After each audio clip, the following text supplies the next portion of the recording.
శ్వాస రూపంలో మనం తీసుకున్న వాయువు నాసికా రంధ్రాల ద్వారా ప్రవేశించగానే 5 భాగాలుగా విడిపోతుంది.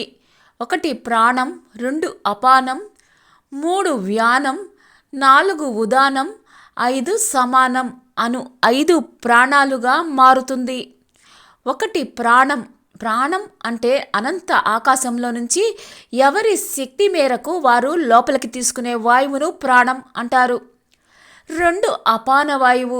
బయటకు వస్తున్న వాయువును అపాన వాయువు అంటారు. ఈ వాయు సహాయంతోటే మలమూత్ర విసర్జనలే కాకుండా శరీరంలోని సమస్త మాలిన్యాలను బయటకి నెట్టబడతాయి. 3 వ్యాన వాయువు.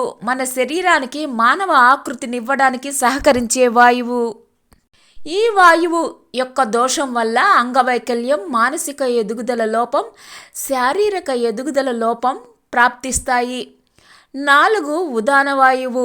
దీని సహాయంతోటే మనము మాట్లాడగలుగుతున్నాము. దీని లోపం వల్ల నత్తి, నంగి, ముద్ద మాటలు, బొంగురు గొంతు సమస్యలు వస్తాయి. 5 సమాన వాయువు. దీని సహాయంతోటే మనము తీసుకున్న ఆహారం శక్తిగా మారుతుంది.